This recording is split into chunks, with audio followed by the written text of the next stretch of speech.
What's up, people? This is your boy Leveled Head. This is the Live and Level Gamers podcast. Yes, it's been a minute. Yes, it's been a while. But we are back. We are live. The crew is going to be in the internets, all in your cranium, all in your ear. But stay tuned. We're getting things set up. Be back on like in a minute, in a flash. All right, peace.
While we're waiting and getting things set up on our end, let us know if you're in the live chat. Sound off. I will give you a shout out as you check in. Let us know you in here. Yes, it's been a minute, folks, but we are here. We are back. K-Bomb 20, Keith Norris, D2K, Jedi Knight. He won't be here tonight. Okay, that's what I'm talking about. TS Nintendo Gamer. Is that how you say it? Is that I'm saying it right? Welcome to the show. I like that fact that you got your thumbnail as, guess what, K-Bomb? A Switch. Anyway, keep signing out in the live chat. We're finna start here in like literally a minute. So keep signing off in the live chat. Deuces.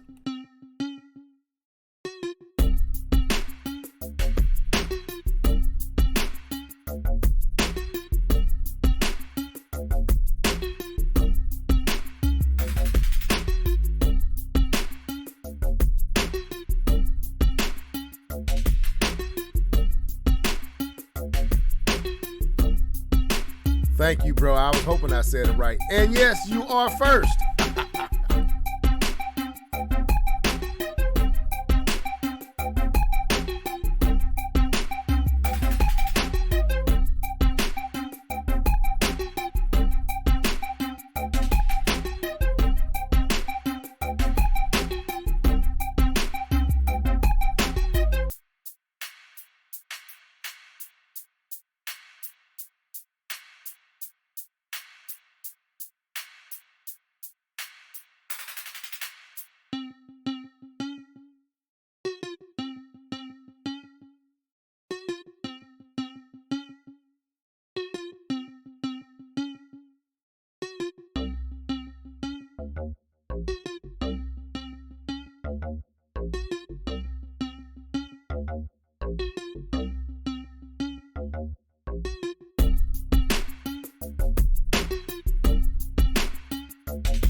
It's about to get live.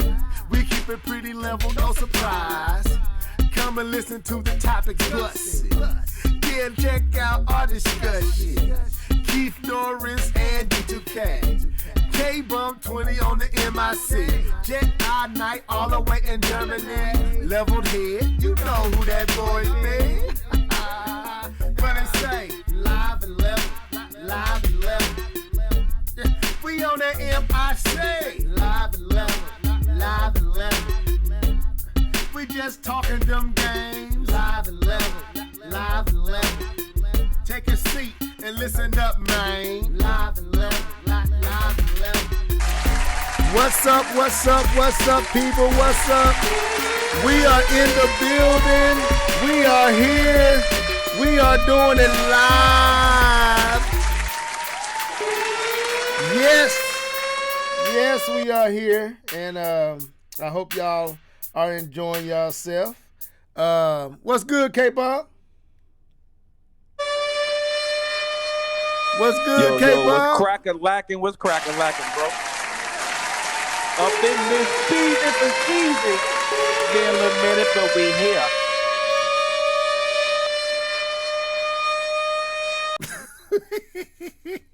What's up, man? We are back. It's been a minute since we've been on this thing, man. How you been, bro?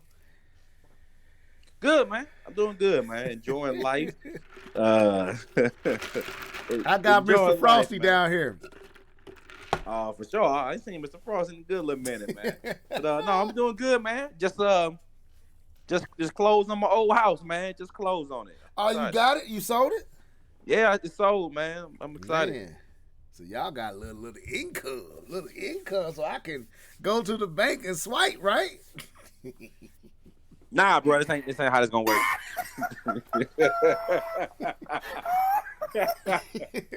But anyway, man, congratulations, bro. That's nice to hear. I didn't know y'all hadn't sold it yet. Nah, man, it was about a year and a half of paying double mortgage. That's about so a little bit too much for me. So y'all finna be super freed up. Yeah, man, we're excited. We're happy. We're super happy. I know the wife is, man. Tell her I said hello too. If you and I know she happy. So, welcome to the show. Welcome to the show, folks. Yes, it's been a few weeks. I don't know how many it's been. I just know it's been a lot of them. I don't think we've did anything since January, like early January.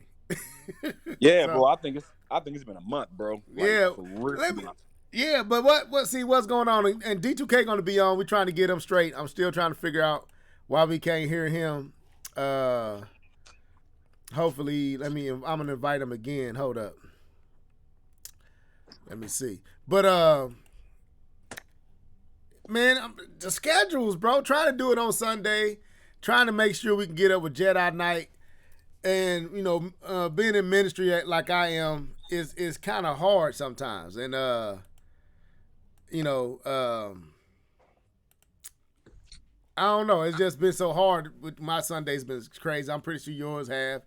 So we haven't been able to make it happen for the last few Sundays. But right. So we decided to jump because I'm not gonna be able to do it this Sunday. So we decided to jump on tonight. Kind of caught people off guard. That's my phone, as you can tell. I'm trying to see who that is. Let me turn the volume down on this thing. So we jumping on tonight, man, because we've been out so long. We felt like people's going to think we don't even do it no more. So, right? Yeah, so. All right, so D2K said he got issues with his mic. He's going to be on in a sec. Mr. Norris said he can't make it right now. He's on daddy mode, so we understand. So for right now, it's going to be me and K-Bum 20. And we love talking. We love getting it up with each other. So for sure, that's no problem. No problem. At Titall. So if you in the live chat, if you can hear us, make sure you sign off. Let us know you up in here. We will be giving the shots out like we normally do. And you know how we do. So but anything interesting outside of you said you closed on your home. What else popped off since we last talked? That's the biggest thing, bro. Just doing that, man, closing on that crib, man, getting that is just, man, it's a big burden lifted off. Other than that, got a couple things, man. You know, we got a vacation, a big vacation planned out in about a week next. Taking off So the bling next bling. Taking Saturday, off the bling.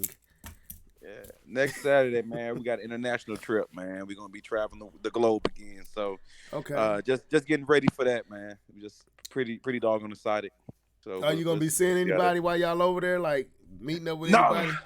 no, Okay. no. We I did give a shout out to Jedi, but Jedi couldn't make it out Okay. there, man. So we won't get a chance to see Jedi this pass through, but definitely next time I'm out that way, I got to find out where I'm gonna hit up next year.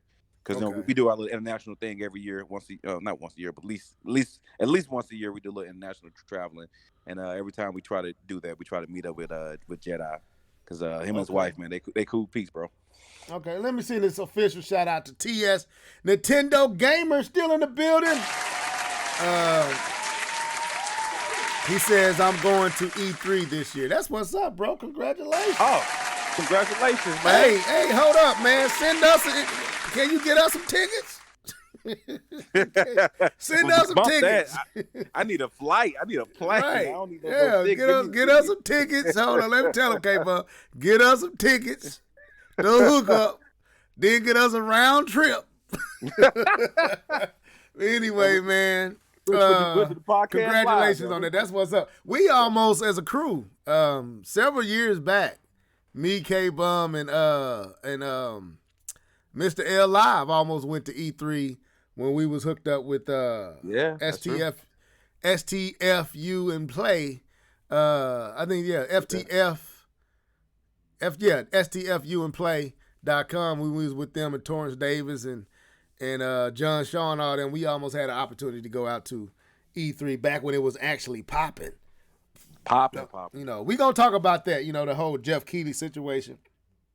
But where about are you going when you hit overseas, bro?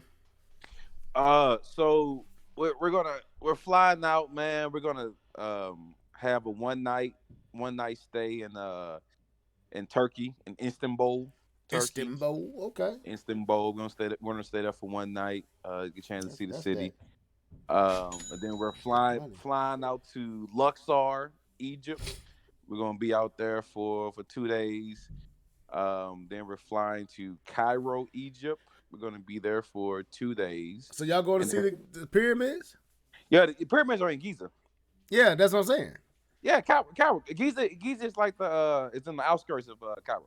Right. So I'm just saying, are y'all going to get over there to see the pyramids? Yeah, why am I flying to Egypt and not I'm seeing just the asking. pyramids, I don't just want to assume, you know. I could be like, you going to see the pyramids? No, bro, we just stopping through. I'm stopping through, bro. No. We going to check out the pyramids. The reason we're going to Luxor because that's where the Valley of the Kings are at. Yeah. They're in Luxor. Right. And so King Tut and them are in Luxor, and then we're going up to Giza to see the pyramid. Man, that's one thing I do want to do. That's something I have a desire to do. I want to see that in person. Like they say it's overwhelming. You know, kind of like the Grand Canyon. When you see it in person, it's like the pictures don't do it any justice. That's what I hear. The pyramids of Giza does to you. Is like, bro, you can't even fathom how big this is. Like, it don't make sense. Yeah. And the fact that they made it with hands is just crazy, man. Right. No machines. It's well, you know, they saying that date. And I know this is in people still debate this, but they say them pyramids actually date back pre-flood, and it's actually the Egyptians didn't make it. They try to say one of those previous civilizations, and they got they started to say that they got proof that the pyramids, the Sphinx, all that stuff predate the flood of Noah. Like, really, ancient Egypt's made. Yeah. That's what's coming out. And I'm about to read up on that. When we get off, we'll chop it up, dog. No problem. So, but yeah, that's what's up, man. You gotta take a lot of pictures, man. Yeah, man, we're gonna have pictures. After we do Cairo, we're gonna stop at Alexandria. That's right there on the Mediterranean, and then we're gonna spend 5 days in Dubai. So Okay. that's I know the they like, top man, it off. man, we ain't trying to get no dog on his history. Hey, you gonna get what you get. We on the Right, mic. right. It's been a month. You gonna All take. right. You gonna get what we give you. Okay, so anything else, man? Nah. That's it, man. You didn't get a chance to see Sonic? I'm waiting. You didn't get No, a chance to see Sonic? I wanted to, man. I didn't get a chance to see. I did get a chance to see. So I saw Aladdin finally. I finally got a chance to see that. Thoughts? Give your thoughts, because we just shooting the breeze into. It was much better than I thought it was gonna be, bro. I thought it was gonna absolutely. Be Can you hear me? Yes, we hear you. There he is. Welcome. There he is. Mr. Prime is in the building. What's up, bro? You just said something. Don't go out on me now. Don't do me. Don't give me the claps and you leave. But anyway, go ahead and say. What's going on? What's good? What's good? I'm doing okay, I guess. Okay, I see Norris on here too, but he ain't. I'm like, I see his face. He lit up. But anyway, yeah, that's what's up, man. I'm gonna bring you in a second. There go Norris. What's up, Norris? What's up? Y'all hear me? Yeah, we can hear you, man. Welcome to the show. All right, so the crew is here, -1. So, K-Bum, you were saying, and then I'll bring these fellas in onto the. Yeah, go ahead. So I got a chance to see Aladdin, and it was much better than I thought it was gonna be. It was lit. I liked it, man. I was surprised, man. Will Smith did his thing. And you know what? And I'm glad you said that, because when they come into the city, the original Prince Ali, all that stuff, right? Yeah. I can't sing it. I can't sing, folks. But anyway, I feel that Will's version is better. It's close. I think it's better, dog. I really do. Now, not all the other stuff. I mean, I thought it was a good movie. I thought it was a good movie. Now, Will they could have kind of pulled back on the mannerisms just a tad bit, but it was a little Will. I mean, but he made it his own. He didn't try to get the same Robin Williams feel. And one thing, I thought the art direction was dope, and I thought that some of the CGI was really, really good, man. That scene when they were in the temple. What's that song called? It's called "Friend Like Me." I never had a friend like me.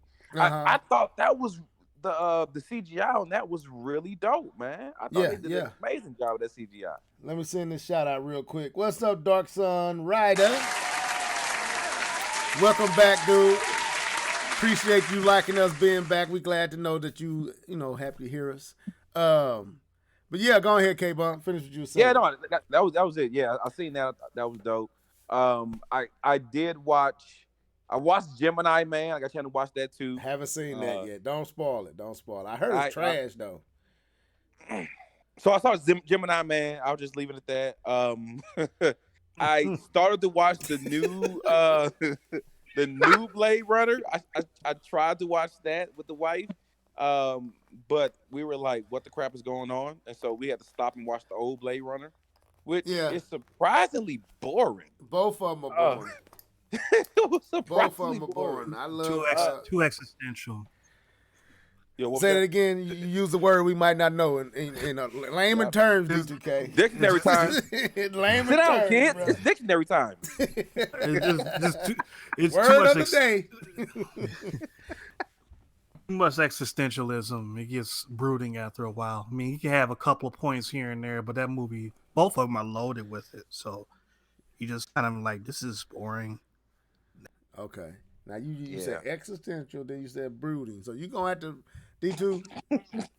We educated, but sometimes you even impress us.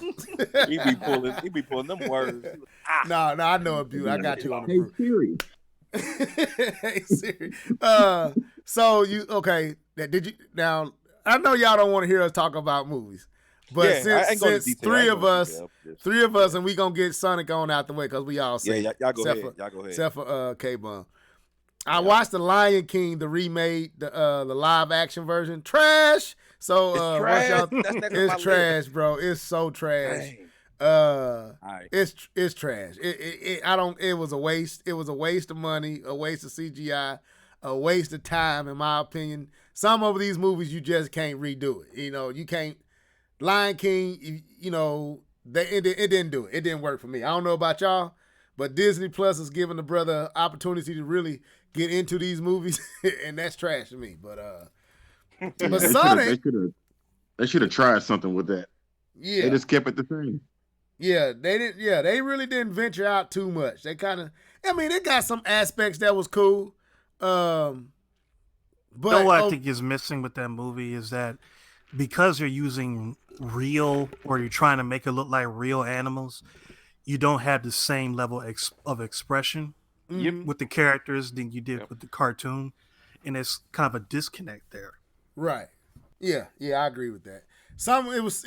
It had sparks at points, but the changing in the voices, and like you said, D2K, the fact that it don't have facial, and the faces don't. I mean the mannerism or the talking and what it just didn't look right to me.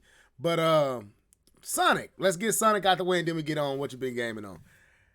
I took my little boo boo to see Sonic 2 nights ago, and the parts that I was actually up because I was kind of tired. Hey, hold on. What, man? Podcast, people, fam, YouTube universe. Let me tell you this. This brotherhood falls asleep in every movie he goes to. That's not true. That is not true, man. That is not true. YouTube.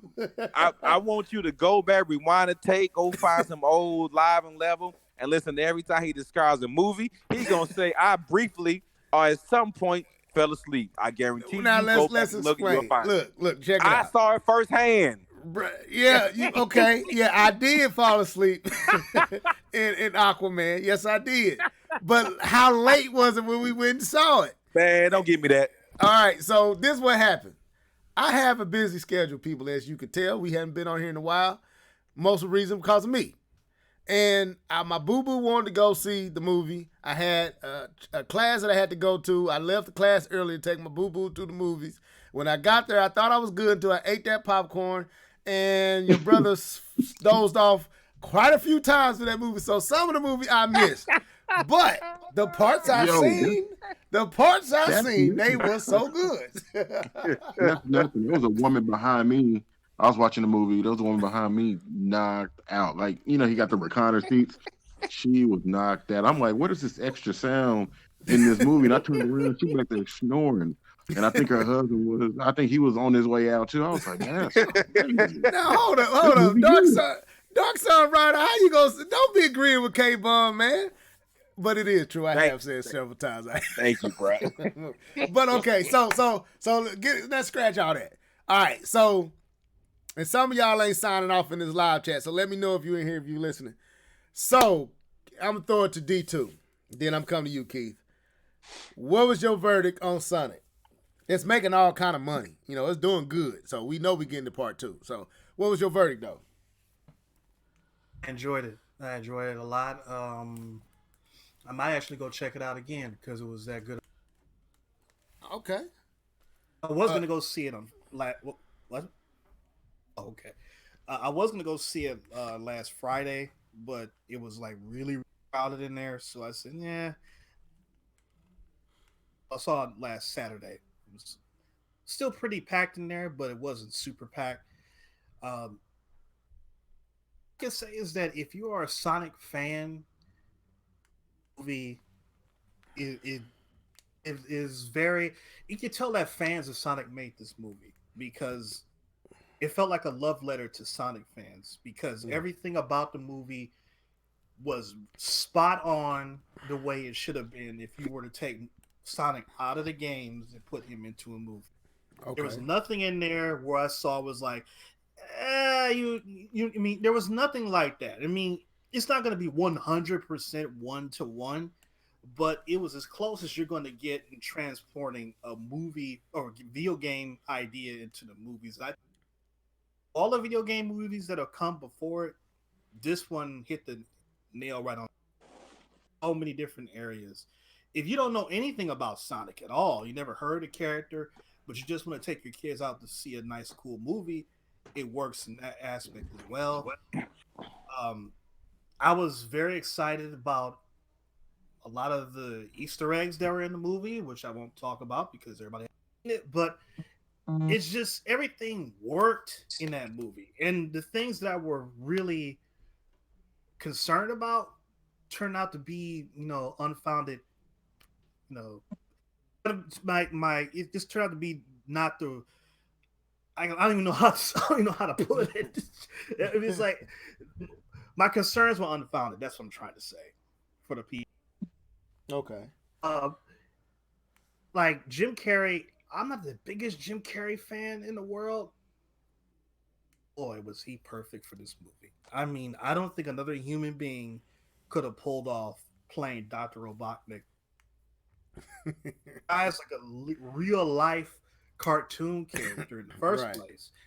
And this was 90s Jim Carrey. This was Ace Ventura, The Mask, Dumb and Dumber, Liar. Liar. That Jim Carrey, he was in top form in this movie. I like when he kept doing the robot. Like, I mean, I he was just like, bro. and then even the way the movie came on, it showed that they just had so much love for this title. Like the Paramount symbol, where you saw the mountain, you saw the stars go around the mountain. It's from Paramount symbol, but instead of stars, it was rings. Yeah. That was cool. And then the Sega, the Sega intro with all of it, kind of like a Marvel style intro. I don't have to say nothing now. You done said it all, so go ahead, D2. That's what I was going to bring up. Yeah, showing all the different games and stuff, and you just wheels start turning in your head, like, boy, what they could do with some games in the movies. Ooh. Now after seeing the movie, it makes it even worse. It's like, man, if they could pull off Sonic that, but then they could do this, they could do that movie, they could do this movie. So yeah, I was very, very, very. Okay. Is that the new frontier? Well, video game movies. I think I think I think it kind of started with Pikachu. Yeah, I was just about to say that Pikachu. Yeah, you got to give that movie some props because movie didn't do it. It still did well. It didn't do as good as this movie is doing, but still, I think that was kind of like the reset button for video game movies.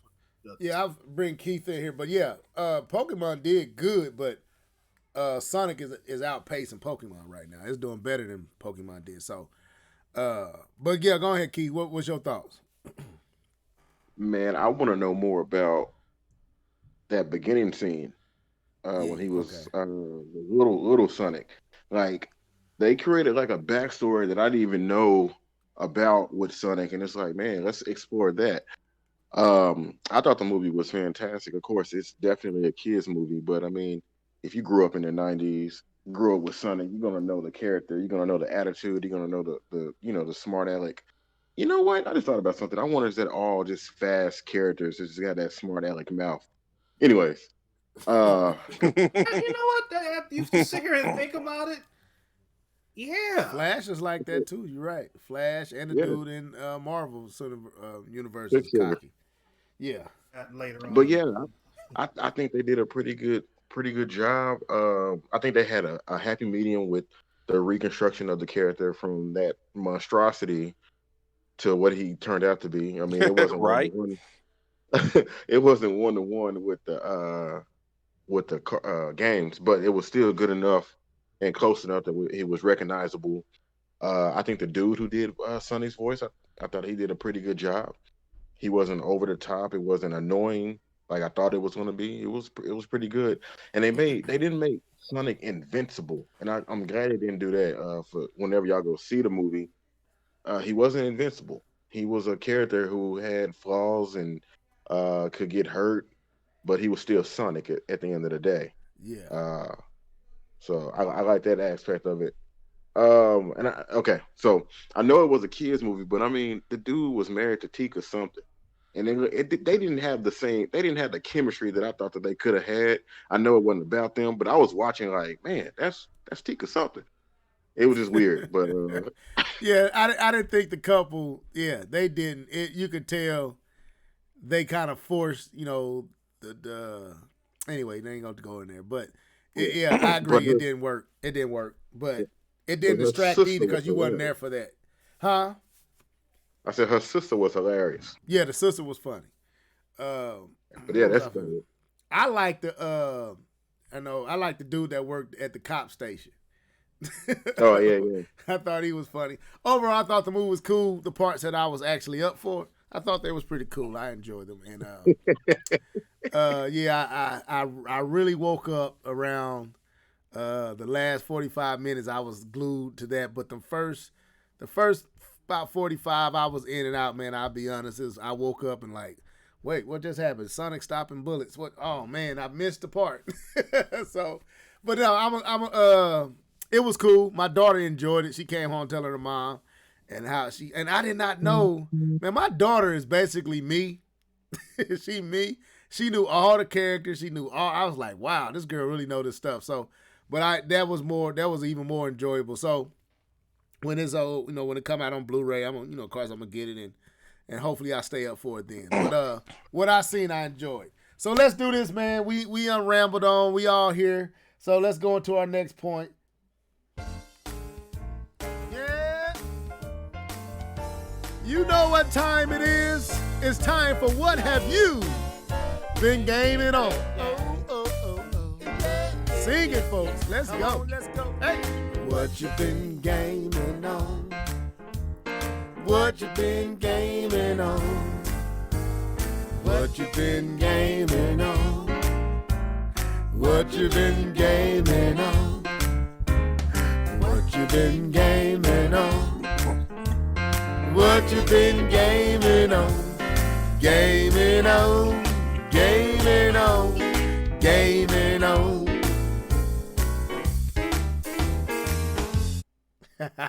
So anyway, y'all know what it is. So go ahead, K-Bun. What you been gaming on, bro? All right. So for me, what I've been gaming on, I've been get this phone unlocked. What I've been gaming on, I've been playing Overwatch. I know I kind of in the live chat kind of said the numbers I've been pushing on Overwatch. So that's legit. 534 hours I played that game, so I've kind of played it a lot. Do you get out at all, bro? Man, it's over like 2 years, man. So it's over 2 years. Tell us anything. 2 Go years. ahead. So yeah, so playing that, man. I'm done with Madden. I'm done with Madden. Madden is finished. I'm not playing Madden again. Forever? No, not forever. No, man, this dude. The way you said it is like I'm done with Madden. No, not forever. But I've been playing Apex Legends actually. I've been playing Apex Legends. I got a buddy of mine who wanted to play, so I played a lot of Apex Legends lately. So playing that, winning a couple games, pretty good. A little bit of Call of Duty, just a tad bit, and mostly 2K. So I got some buddies who just who got the game and now they're playing. So mostly just playing 2K, having fun with that. Okay. Anything? That's it. That's Yeah. a short list for you, bro. What you been doing? That's a bunch of games, man. I mean, I said a bunch of games. That's mean weird. that's it? You normally have about 20 games you went through, especially we ain't been on here in 3 years. Anyway, all right, K-Bum, thank you for your. You done? Okay. Yeah, I'm done. Thank you for your run of games you've been playing, bro. I appreciate it. Thank you. Keith, what you been on, man? All right, I'm about to dip, guys. I knew I was gonna be able to stay home. Keith, you hurting me, man. You hurting me. Finally back, but no, I think I put on Astro Chain. I think yeah. He said, I think I put on. Look, I think I played Astro Chain. I think I remember turning it on, and I was in like the Astro World or whatever, and I was like, I don't remember how to play this, and there was this enemy that had like a shield, and I had to figure out how to break the shield, and to this, I couldn't tell you how I did it, but I did end up breaking the shield and playing it. But I think that's the only thing I played.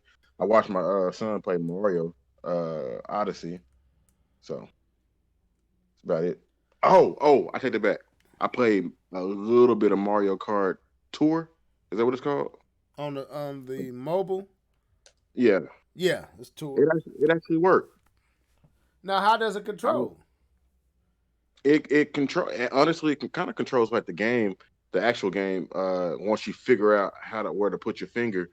I wouldn't do it competitively because it just it's weird. But they actually did a really good job of doing like the power slides. Um, it's just weird playing it on the mobile, playing with one finger. But Okay. it actually worked. I don't. Is it on Android? Because I downloaded it on my iPad. Oh no, I don't know. I haven't even investigated to know where it's at. I Yeah. thought it would be motion control, like you can turn the phone and stuff. They don't have that type of control. You know what? I don't. I had to check it, go back and look at it, but Okay, I just know it's one finger though. But that's what's up. fellas, man, y'all Yeah, have I a think good. it does have motion control. Okay, you gotta Does it? go. Yeah, I think Yeah, I so. didn't think I was gonna be able to stay long anyway. I just figured I'd jump in and holler at y'all. All right, if you get some more time, jump back in, man. But all right, cool. D2K, what you been on, bro? Getting these topics. Right now, I'm working on pitching a hitter in this Super Mega Baseball 2. This is the bottom of the eighth inning. I'm up. You went out on us. Can you hear me? Yeah. Yeah, I hear you. Okay, there you go. Yeah. Okay. Yeah, I'm working on pitching this no hitter. I mean, I'm batting right now, but it's bottom of the eighth inning, so hopefully I can go ahead and clean this up. I mean, I'm undefeated, and I got like 3 games left going to the playoffs. So It's about to get serious. Okay. this is a legit baseball game because if you don't have a PlayStation, you don't have a baseball game. So For now. you know, I don't know. Well, you heard something because I don't know. Well, yeah, they're supposed to be letting the show is supposed to be going cross platform. Yeah, I heard about that. Yeah, we missed a lot since we've been on here. Yeah, I heard about that too. Anything else you've been on? I've been playing a lot of stuff. I mean, I re-downloaded Modern Warfare for the PC. I had it on my normal hard drive at first, and that's like 160 gigs, and I didn't want all that on one hard. Yeah, it's on my main hard it's drive. huge, man. Yeah, so I went and bought an external, and installed it on there, and I started playing again.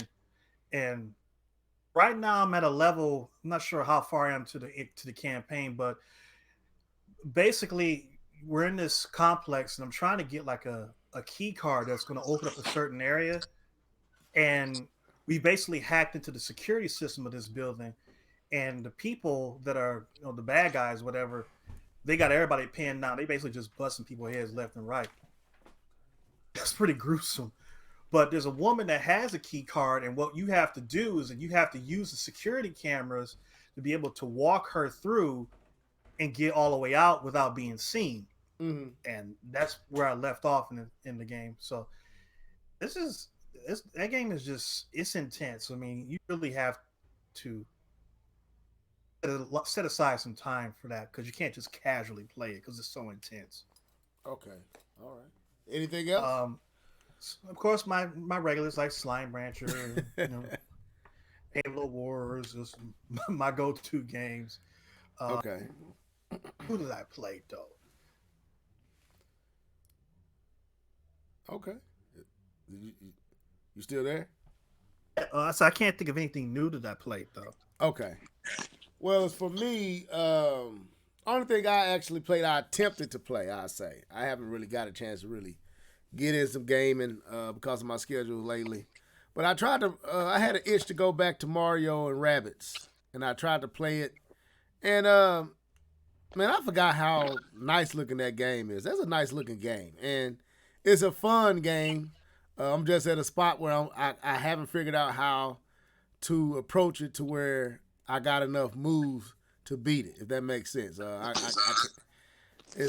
strategy, I ain't figured out the right.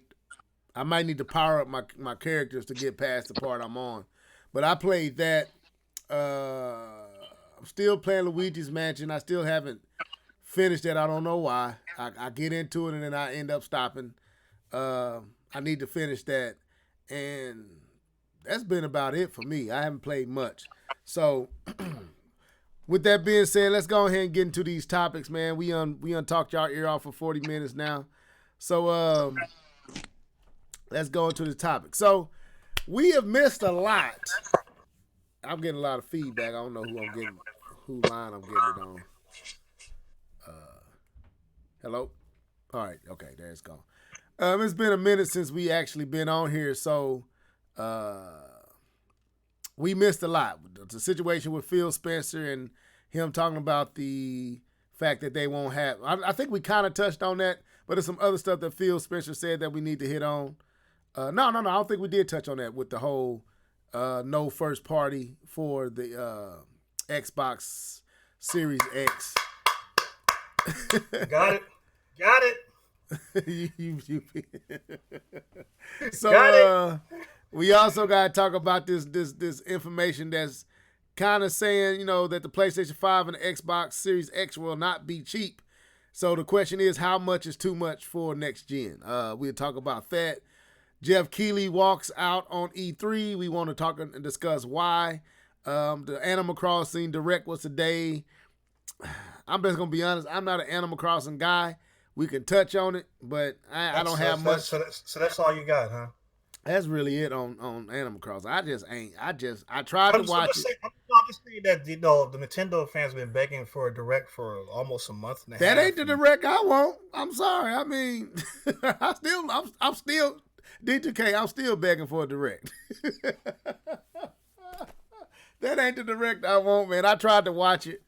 And everything looked cool, but it just ain't me. It ain't for me. So I'm still waiting on a Direct that has all the different games that's not dedicated to one title. So, but we will.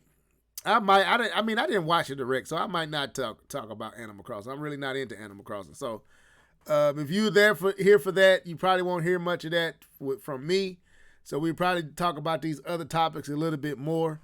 But let's hit this main. All from me. You gonna hear it from me or K-Bomb. Yeah, I know. And Keith gone, so I doubt he ain't an Animal Crossing guy either. So we probably wouldn't have dealt with Animal Crossing much at all anyway. So that's your Animal Crossing topic. We saw the Direct. It was what it was. If you want to go see it, go to Nintendo's YouTube page and watch it for yourself. And there you go. So let's move on. So let's hit this main topic because I want to get this one out. So there was a leaked.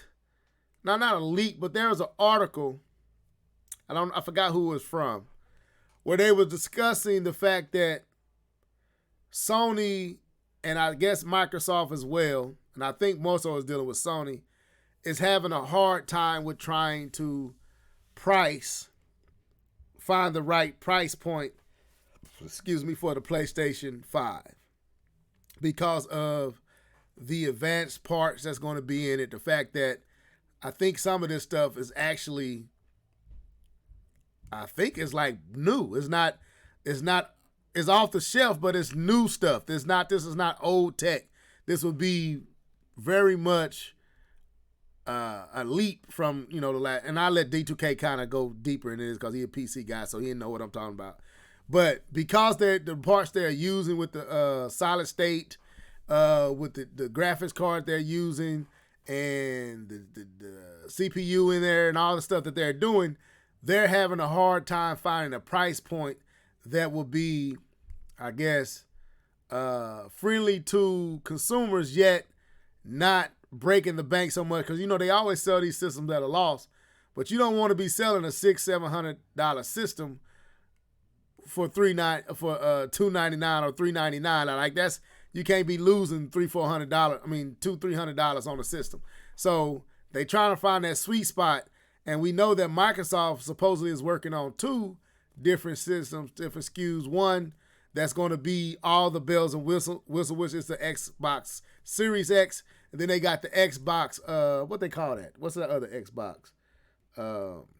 Lockhart. There you go. Thank you. Is that right, Lockhart? Yeah. That's going to be more. Is going to be stripped a little bit from the main Series X version, but it's going to be competitive with the price. So I'm gonna let D2K kind of hit this better because I think I kind of jumbled that up, and let him kind of explain why these parts that's going in the hood of these systems is causing Sony more so than Microsoft an issue with the pricing. Go ahead, bro. Both of the consoles are basically using custom APUs being designed by AMD. They're going to be using the Ryzen 3000 or the Zen 2 architecture, and these particular CPUs they're either not on the market yet or they're just about to go on the market. Okay. They're not going to be the exact same mark. It's not going to be the same CPU that you can go buy in the store, but it's based off of the ones that will be available within the next year. Same thing with the GPU, which is based off of the Navi architecture. So these are brand spanking new forms of architecture for this console, and these are designed for a console. It's not like they're taking, hardware that was designed for mobile devices and stuff like it was for the PS4 and the Xbox One, and kind of, jury rigging it.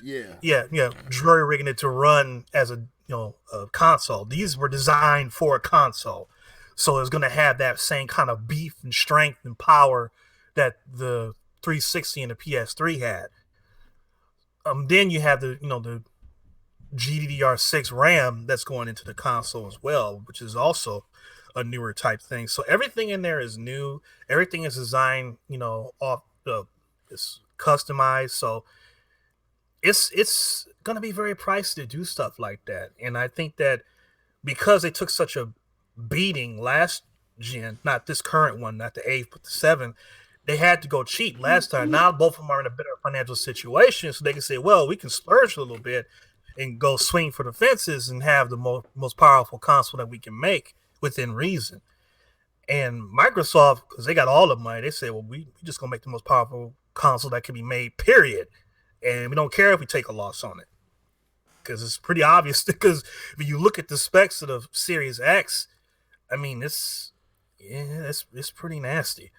But, and I can only imagine how much that's going to cost, but I think that Microsoft is in a better position to bury a loss than Sony is. Not that Sony is in any financial trouble, but Microsoft is a much larger company, obviously, with a much larger market cap, so they can explain that loss to their investors a little bit better than Sony's could do. And that's why Sony is kind of in a funny situation, because they can't really back off too much in terms of the specs, because they don't want to be too far away from Series X, but at the same time, it has to be economical and it has to make sense for them financially, even if they want to be competitive with Microsoft. So that's why they're kind of like in the standby mode right now to see what Microsoft is going to do and try to see if they can play the same trick twice, because Sony did something like this before with the whole DRM situation. They waited for Microsoft to go out there and blab out, oh, we're going to do this. We're going to make you stay online. You're going to have to check in. And that was a disaster for Microsoft. And Sony said, yeah, we weren't going to do any of that. Knowing full well they were going to do it. But brilliantly, they stayed out of the picture and they let Microsoft fall on their face, and they came back and looked like the saviors in the situation. And I think they're trying to not necessarily do it that way, but just to see if Microsoft says, okay, we're going to release the Series X for $549 or something like that, then they can say, okay, we'll release ours for $5 on the dot. That's kind of what they're waiting for right now. But if Microsoft says, yeah, we're going to do $599 and we're not budging from that, then that's going to put Sony in a tough position, because I don't think they want to go over $5, but we'll see. Okay. K-Bum, with that all, excuse me, let me clear my throat. With all the stuff that D2K just explained, what do you think? And I'll bring you back into this, D2K. I just want to bring K-Bum into the conversation. What do you think would be the sweet spot or the right price point for both?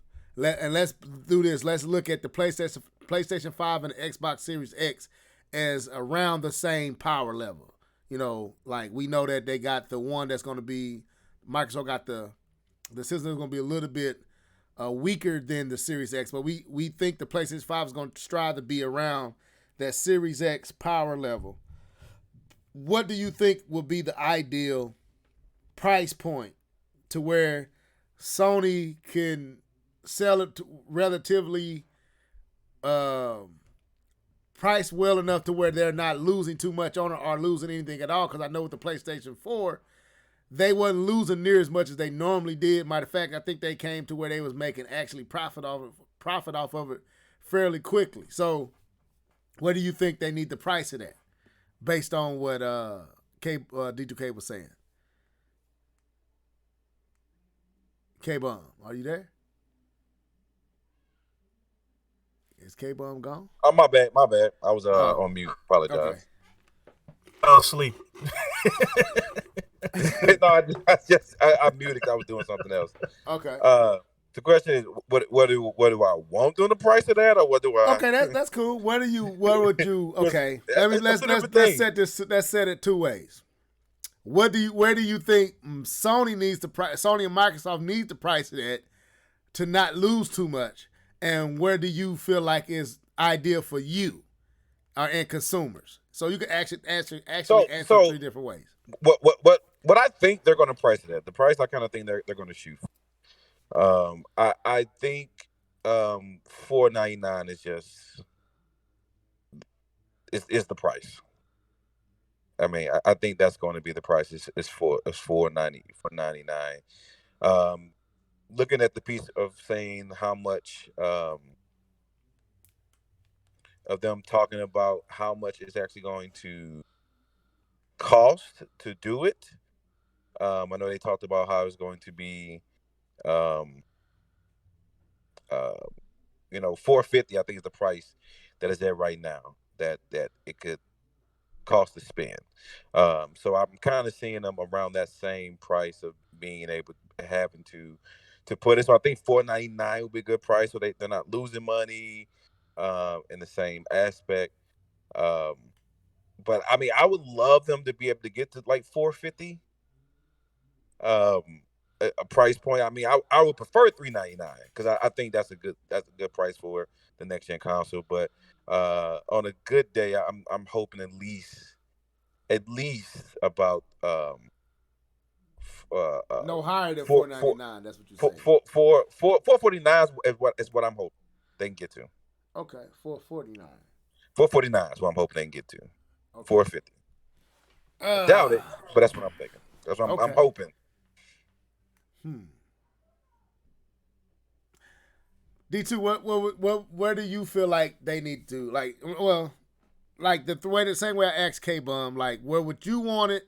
Where do you think would be competitive, and where do you think Sony them need to actually get it? For themselves to not, create a hole, a hole for themselves. Go ahead. Well, I would like it to be $399. Right. I think that it probably will be $5, and I do believe that whatever the Series X is, the PS5 will be less expensive than that. I agree with that as well. Yeah, I think we're gonna have. Oh, go ahead, K-Bone. You were saying something. No. I'm just agreeing with him. I think that's a very good point. Yeah, I was going to say I think we're going to have kind of a similar situation with the PlayStation 5, Xbox Series X that we had with the PlayStation 4, Xbox One, where the Xbox One was like $100 more than the PlayStation, right? But I think it's going to be switched. I think the power is going to actually be with the Xbox Series X this time. Like it's going to be, I think the Xbox Series X might in fact going to be a lot more powerful than the PlayStation 5. I think that's why Microsoft is making two variations. Like I think that series is going to cost like possibly $599, maybe even more. Wow, really? Yeah, I do. I really do. This is why, because I think, dude, they talking about, I ain't no bells and whistles guy, but just watching Digital Foundry, listening to some of the stuff they was talking about, I think Microsoft is going all out with the Series X for people who for real. I think like hardcore gamers probably would drop $599. They'd drop $600 for that. I'd drop $600 if the visuals and everything is like they saying it's going to be, and I got the TV, I got all that stuff. I would drop, because I'm gonna get one of these systems right when they come out. I just don't know which one yet. Last year I went with the Xbox and waited on the PlayStation. I don't know if I want. I don't know if I want to make that decision this time, because the games that I actually end up enjoying more was actually on the PlayStation, and I'm kind of thinking that's probably going to be the case this time. But I do feel like the Xbox Series X is going to probably be about $599. I think the alternative to the Xbox Series X, that Lockhart, I think that's what they're calling it, system is going to be competitive with whatever PlayStation is doing. It might be marked a little lower, but can match. What I've heard about this, the Lockhart, is that the Lockhart will probably be just a little bit. Basically, it will perform like an overclocked One X. Right. Okay. Because obviously it's still going to have the same kind of processor, and it's going to have the same. It's going to have the same, Ryzen 3000 Zen 2 architecture for the CPU. Still going to have a Navi GPU. But the GPU is rumored to only be about 4 or 5 teraflops. Okay. Which is less than what the which the Xbox One X has, but because it's newer architecture, it will outperform the Xbox One X. Right. That's why I was saying I think it's going to be cheaper than the PlayStation 5. I think that what Microsoft is going to do is that they're going to put that out there, and they're going to sell that one for a really competitive price. Right. That's what I'm saying. So I'm thinking that, and I think this is my thoughts. I'm thinking, I think the Series X is going to be more than what PlayStation 5 is going to be, because I think it's going to be more powerful. I think Microsoft is like, we finna make basically a PC for your TV. That's what I seem like they doing. Like, we're going to give you a PC. Huh? What'd you say, K-Bon? And then stream games on the cloud. Yeah, it's true. but yeah, basically. But I think the Xbox Series X is literally basically opening the door to a true PC gamers world for home console players. Like, it's the introduction. You don't want to go out like D2K and Keith Norris and build you a PC. So we'll give you what the PC guys are enjoying. A taste of it, not quite up there, but it's right there. It might actually be there. We don't know, but that's gonna cost. And we ain't gonna. And it sound like how they talking, how Phil's talking. And we gonna get into some more with Phil. How they talking? We ain't holding back with this system. This system gonna have it. This system gonna have it. And in a way that's, we clearly see Sony is saying they're not gonna be quite up with the Xbox Series X. So that Lockhart system that D2K just described, I think they're going to price lower than the PlayStation 5 for those who might have bought an Xbox, don't want to buy Xbox One X. They want to jump into the new hardware, but they don't want to make that leap up to $599 or $650. But it'd be priced well enough to where you can kind of getting what the new system give you. Not as graphical, but you don't have to go out and buy the PlayStation 5. You can get this system. I think that's what Microsoft is trying to put Sony in a box. Like, we got two options for you that can, if you want power, you're going to go with us. If you want affordable, you're going to go with us. Sony will, I mean, it put the squeeze, like, you don't have to go with Sony at any, Sony won't be the cheaper one, and Sony won't be the most powerful. Like, I think that's what Microsoft's strategy is. So it's an interesting strategy, but it doesn't work without the first party titles. Yeah. And that's the whole thing, that just the biggest monkey wrench in all of this. As brilliant as it is of a strategy to have, a low system and a high system to come at Sony from both sides, as a consumer, why am I buying this? if I can go buy a PC. They gotta have Why am I Halo. buying? Why am I buying this if I can just go buy a regular Xbox One for a couple $100 at that point, maybe even less than that, because you say that we'll be able to play all the new games on every Xbox console hold that's on. out there. Let's not go there yet. Let's say that for the next topic, because we got to deal with Phil Spencer. That's why I said this Phil Spencer was making a mistake. Because you're right, we got to go there. But let's stay here right now. Just imagine this though, without thinking about the fact that Phil Spencer kind of loopholed their own strategy. In my opinion, we'll deal with that. We know Halo is coming out with these new systems. We know that. We know they coming out just like Nintendo brought out, with the Switch, they brought out the Zelda and then came at the end of the year with Mario. Like, they didn't wait forever. We know that Microsoft is coming with Halo as that launch title. And we kind of seen some of what we're seeing with Microsoft before with the 360. They had all them tiers. You had the Elite. You had the, I forgot, I bought the in-between one. You had all them different hardware, hard drive sizes. You had the one with 250, you had the one with 500, and you had the one with like 60 gigabytes of RAM, a hard drive space on there. So it seemed like they kind of doing that again, but this time it's with power. And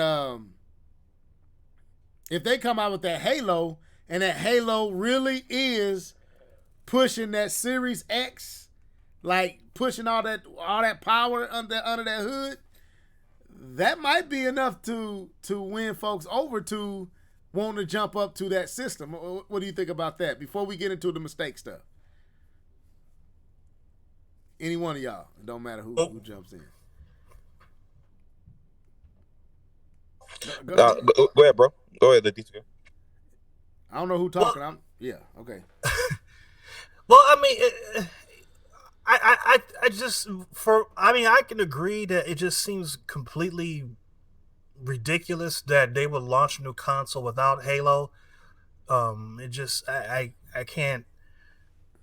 I mean, they did that with the last generation and didn't work out too well. And then when we got Halo, it wasn't really what people wanted. It still turned out to be a pretty good game, but still it should have been a launch title. That's your Mario. That's your Uncharted. That's your big heavyweight thing. You got to have that. And, with the stigma being that first party has been very light with Microsoft over this past generation, you don't want to start off with that same sentiment hanging over your head. So they have to have that as a launch title. They just have to. Okay. K-Bar? If you talking, you muted. No, I keep putting it on mute, and then my phone, and then I gotta unlock it, and then open it back up, and then unmute. So I apologize for the delay to start talking again. So you're talking about Halo launch title, and do you think Halo would be a big enough launch title if it's pushing all the bells and the whistles of the Xbox Series X? Is Halo a big enough of a title to offset what we're about to talk about with Phil Spencer and the fact that all the systems still going to get the games? That's the question. I know it's hard to approach. I don't know because Halo is not the savior it used to be. Okay. Explain. I don't think Halo is the savior it used to be. I think Halo is a really good shooter. It's just so much competition out there for shooters, man. And looking at the new shooters on the block that gets way more notoriety. Notoriety. Like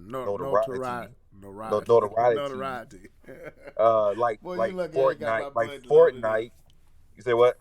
You look at ain't got my stuff. I would have got you with that one. But like Fortnite and Apex Legends, they are taking users and players away from stuff like Halo and Call of Duty. So I don't know, For man. generation of players too. A lot of Yeah. people who are Halo players are all adults now, or older adults, and the younger generation they're into the Fortnites and the Apex, Exactly. That's the piece I'm. stuff like that. That's what I'm saying. I don't know if Halo is the savior that it used to be. Okay. Because Fortnite, man, is a beast, bro. Apex Legends made almost $1 billion. EA made like a couple billions off of microtransactions. So And you a lot don't of think that the was- nostalgia of okay, we know that they flubbed up with the Halo 5 on the Yeah. Xbox One. We know they messed up. They messed up with that game, even though, like D2K said, people still enjoyed it for what it was. It was not Halo. It didn't have Master Chief in it. It wasn't as ambitious as you would, I guess people were suspecting. But if they can catch that nostalgia and recapture Halo 1 and 2, like that's what people really want. They want what Halo 1 and Halo 2 done. You don't think they can do it? Like, you don't think that will work? But can't you still play it on your Xbox One X? Well, we going there. So that's part of That's it. the elephant in the room. That's the elephant in the room. Y'all keep on doing it. Making me buy the new system Right. to play it. Then. So- Now, so- it could be the bomb, but I can try still my best to keep y'all from keep going here, but y'all keep going. So basically, let's deal with the elephant in the room. Has Yes. Phil Spencer and Microsoft offset? Have they trumped themselves with the fact that I can play these games on the current system? Is this a mistake? I don't know if we talked about this or not, but I feel like we did. But let's We talk talked about it it again. in the group chat. We talked about it at Okay, length, that's what I must have felt like. but not on the air. But Okay, I can't say it's a mistake until I see what it is that they're trying to do. I mean, they could have some strategy that's brilliant for all we know, and they haven't given us all the details yet. But based off of what we know, it's a brick stupid maneuver. I can't think of anything that's more detrimental to the launch of a new console for you to tell me that there's nothing that I can play on that console that I can't play on something that I already own. okay. And for the whole argument about the core gamers or the PC crowd of people who want that experience, I can understand people saying that, well, I don't want to buy a PC, or I don't have to deal with some of the issues with the PC where, sometimes things go wrong and things, you have to switch out components or you have to worry about things crashing or whatever. Updates, But, updates and things that yeah. But and the thing is that with the console they take care of a lot of stuff for you. I mean, it still happens, but they're responsible for fixing it, not you. So it's more about convenience than it is about a functionality. Okay. But at the same time, when you make a console, regardless of how powerful it is, that's it. Once they slap a sticker on that thing and send it out the door, that's all you're going to have for as long as you have that console. Mm-hmm. With a PC, it's as powerful as I want it to be. And it can stay that way for a long... Exactly. And it can stay for a long time. If I want to put more memory in there, if I want to increase my hard drive space, if I want to get a new CPU, a new GPU, if I want to put more cooling in there, if I want to overclock it, there's so many more things that you can do with a PC versus a console. So if Microsoft had the sentiment of saying you can only play Halo, Gears, Forza, Battletoads, Killer Instinct, whatever, all their first party stuff on the Series X, and they had like an embargo of like maybe, 2 years or something like that before you could start playing these games on Windows PC.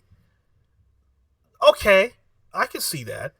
But right off the bat, you're saying everything that we're working on not only will not even be on the thing when it releases, but when it does become available, you don't have to buy a new console to play it. if you already have an Xbox One, OG Xbox One, you can play Halo Infinite. Man. Why am I buying this console? If you got the Xbox One X and TS Nintendo Gamer, I'm gonna address the question you asked. You know what you should, with the whole battle royale mode in the next Halo, could that be a savior? I asked that in a second to K-Bum, but cause he and I think both of y'all play them battle royale type games. So, but yeah, I'm with you, man. Like, if you own an Xbox One X and the Lockhart is basically going to be a little bit more souped up than that, is there any? There really isn't an incentive to. If you already getting 4K, right? Because the system is 4K, and it's boasting in some cases 60 frames per second. Unless ray tracing is really finna change the game, has I don't know it's I can't even. It's like it's so confusing. Like, I'm with you guys. What is Microsoft thinking? What is Phil them thinking? By first, I mean, I could see PC if you're gonna have it on PC and your newer systems. Right. To me, that ain't no problem, because if you own a PC, then you benefit. But if you don't own a PC, then you still got to go buy it. You got to either go buy a PC or you got to buy the system.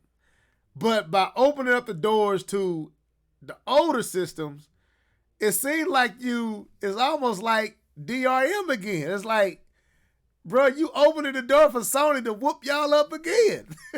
So, because I know Sony ain't finna say, yeah, man, all these games coming to the PlayStation 5, you can play it on your PlayStation 4. They ain't about to do that. They be like, man, you want to play this new God of War, you want to play this new Uncharted, you want to play this new whatever they got, you better go get that PlayStation 5. And it's going to force everybody who want to experience that, which that's what they're going to want to do, to go get that system.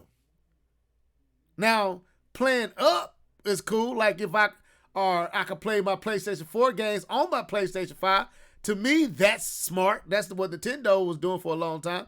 So I should be able to bring my stuff with me to the PlayStation 5, bring my stuff with me to the Xbox Series X, but I should not be able to stay where I'm at and pull those games down to me. Like, bruh, you hustling backwards, in my opinion.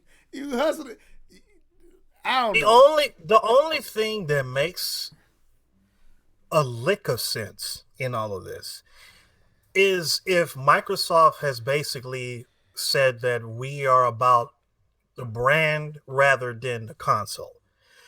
And maybe they feel that for them it's more important of selling Xbox Game Pass and the cloud than pushing the console itself. The console being just one piece of a larger puzzle.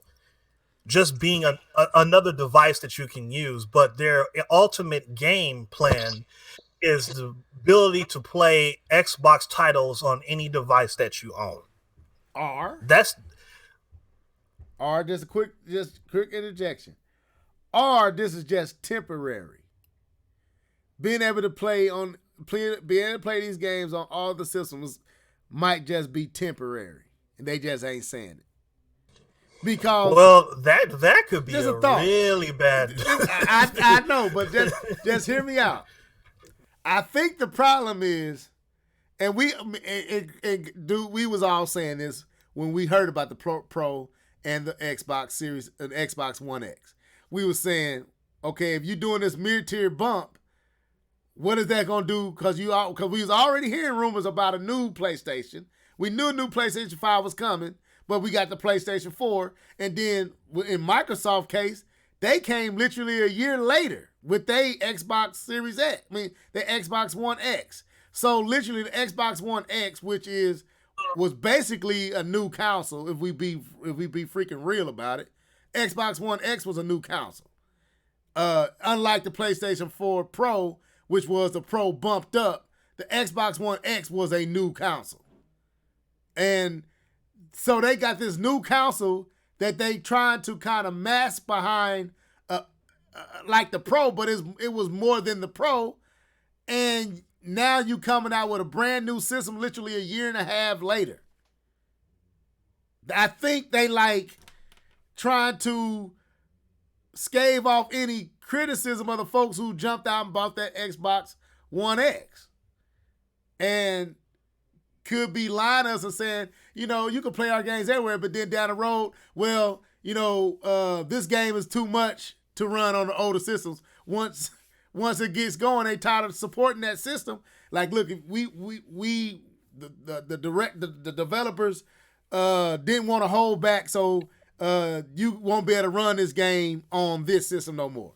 Like, pull a stunt like that. I know that might be far-fetched, but I don't think that's far-fetched at all. As a matter of fact, now that you bring it up, I think that might actually be what's going to wind up happening.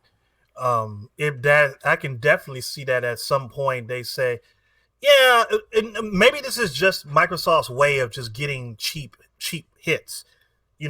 Pull people in, make it seem so enticing with this Lockhart and being able to play Halo Infinite and all the new stuff on stuff that they own, just to get people in there. Because think about it, if you have the OG Xbox out there, Xbox One, that's probably going to be at some point maybe like $149, maybe even $99 at some point, maybe in a year or two. And somebody who doesn't own an Xbox can buy that, and they can say, yeah, you can play Halo Infinite on this Xbox, And then later on, they say, well, some of the developers saying that it's too much of a hassle, so we're going to stop supporting the older systems. But you can come and get this Xbox Lockhart and there'll be a nice little price for that. And people will be more willing to upgrade to that or possibly the Series X because now they're into the Xbox family. Right. It could be a big marketing ploy strategy on them. What's up, Alex Prime? Yeah, it's a possibility. I mean, Phil Spencer, when they announced that, and I know we might be late to the topic, but when they announced the whole you could play on any system, I scratched my head on that. And yeah, it's yet to be seen how this is going to work. But I believe that the problem is the Xbox One X was a new system. And unlike Sony with the PlayStation 4 Pro, the PlayStation 4 Pro was not a new system. It was literally a souped up, a better PlayStation 4. Whereas the Xbox One S was a better Xbox One. And the Xbox One X was technically a new system. And people went out and bought that system. And now here you are with a year and a few months later, or 2 years later, you got a newer system. You finna make some folks mad. Because you convoluting the market with your systems. Now you try to appease everybody by saying you can play on any one of these systems, but I don't think that's a winning formula going forward. And I think Microsoft right now is just trying to appease people for the moment until maybe year two into, or maybe year into the Xbox Series X. But I believe they're going to turn about face and be like, if you really want to experience what these systems offer, this game can't play. This game can't play on your older Xboxes. They ain't gonna say it right now, but I believe that's what's gonna be said. Cause Sony ain't looking back. Sony is not looking back to nothing Pro, nothing 4. It's 5 and beyond, and they gonna be pouring some sauce into what they doing, cause they know that Xbox Series X is more powerful. So they're gonna be putting some sauce in them games, and it's gonna be the incentive to cause folks to jump up when you see Madden on the PlayStation 5, when you see all the third party titles and what they doing. I don't know what Microsoft is thinking with this. I just think it ain't gonna work, and it's just a temporary band-aid to offset, to me, moving too fast with the Xbox One X. Like, I don't think Sony was kicking their butt so bad that they made the Xbox One X prematurely. That's what I think. And now they trying to fix that system. Like, it's like, why did we make this system again? Like, that's what I think everybody, like, I believe behind the scenes, everybody like, why did we make this freaking system if we making the Xbox Series X? Why did we make the Xbox One X? Like, Sony ain't doing that with the PlayStation 4 Pro. It made sense. I think to a certain extent, the reason why both those systems were made was because neither Microsoft or Sony really got what they wanted to do with the PlayStation 4 or the OG Xbox One, simply because what we talked about earlier with them having to go with the cheaper chipset because of how bad the previous generation was for everybody. Everybody lost money, even Nintendo. Yeah. Everybody lost money in the 7th generation, so they had to go with those cheap off-the-shelf parts for mobile devices. And I think that the mid-gen upgrades is what they wanted to do in the first place in terms of power for the PlayStation 4 and the Xbox One. But I think the PlayStation and that's what, right. Everything you're saying, I'm in agreement with. Where I think Microsoft went wrong, and I think we all talked about this. Whereas Sony PlayStation 4 Pro was the PlayStation 4 with a better, was it a GPU or a CPU? A GPU. Yeah, it was just a PlayStation 4 Pro, a PlayStation 4 with a better GPU. It was the same. Everything that was under the hood was the same except for that. That's why they couldn't do 4K outright. They doing the checkerboard. But it's going to give you, it's going to be a nice little bump for when you play Horizon Zero Dawn. You're going to see the difference between the 4 and the Pro. Xbox was like, we're going to do you one better since we done got our behinds handed to us from Sony for the last 3 years. We going to make a new system. And it's going to be 6 teraflops, and it's going to do 4K outright and 60 frames per second. And this new system, Sony didn't present the PlayStation 4 Pro like that. They presented the PlayStation 4 like Nintendo does when they was doing with the 3DS and the 2DS, like this is the 2DS Lite. Microsoft made a 3DS from a 2DS. Like they literally went to a whole nother system. Now they got this system floating out here that people unbought that's actually pretty powerful, that actually, like, Microsoft, did y'all really think this through when y'all made this thing? Because now you're making something else, and and they're overcompensating the power. Right, and it's like, dude, this Xbox One X, like Alex said, and I said before he said it, almost seems like a waste of time. It was a waste system. That's why I didn't get it. That's why I was going to get the Pro, but I was like, they both finna come with a new system. And when I went over to K-Bum house, and K-Bum could jump over here, when I got to see the Pro in action in my face, it was nice looking, don't get me wrong.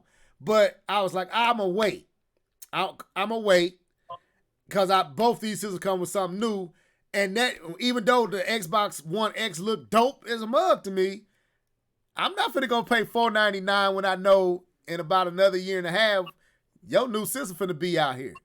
And it's like, you threw this system out for what? Why you I always scratch my head. Why are you doing a system of this magnitude at this stage of the Xbox One when you know you finna have another system? And it seems like every move they have made since is to appease them people who spent $499 just a year ago for this system. And now you making another system. So I think all these statements is just appeasement. Like, bro, you ain't got to go buy another system. I know you bought, so we going to let you play it everywhere. And that's just going to be temporary. It's going to be temporary. Once they get them systems out there and they ready to really show, that's why he's saying that I think this is another reason why Phil Spencer is saying it won't have any exclusives for the first year.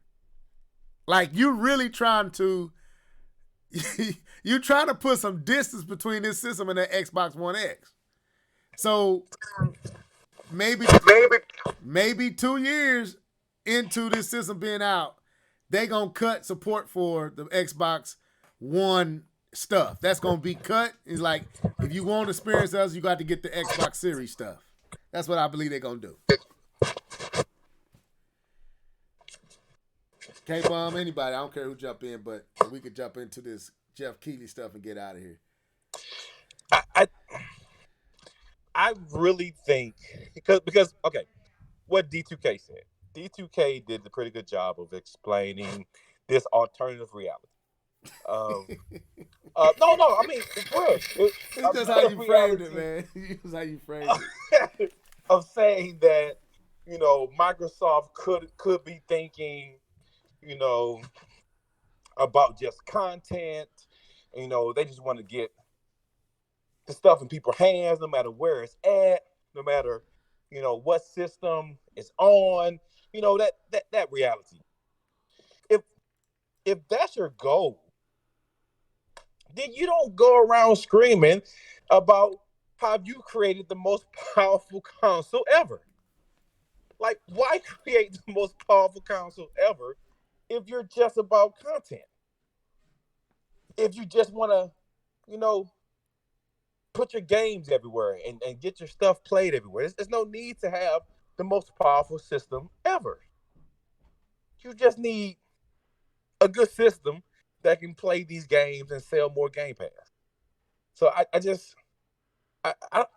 it's not clear, man, on what they're doing or what they want to do. Because they're saying we have the most powerful system ever, and it's going to do 97 multi-beta teraflops, and you can stream games on your phone. Wait, what? So I can play the same games on that 18 quadruple teraflop system, and I can do it on my phone? Then why do I need that system? Why? Which front you want to fight on? And they're fighting on so many fronts and trying to prove that they're best in all of it. They're going to be they're not going to be close in end up being the jack of all trades and master of none. Absolutely. Right. And it seems like they're trying to cater to everybody and not. It seems like Microsoft is scared to offend folks, and trying not to offend folks because of all the bad mistakes that they made this generation. Let's just face it. Microsoft has been playing catch up for 6 years now. Like, they went from 360 success to Nintendo with the Switch has already sold more in half the time that Microsoft, to the point Microsoft don't even want to share the numbers of the Xbox One sales. So I think Microsoft seems to be reluctant to offend people. I don't know, but what other sense does it make to our D2K, like K-Bone said, is arterial reality? But that don't make sense to me either, because why not just say, hey man, we going streaming, we going to the cloud, and hey, that's where we at now. Because to me, you nullify any reason of getting the Xbox Series X. Exactly. Like, everything you saying is, I don't need that system.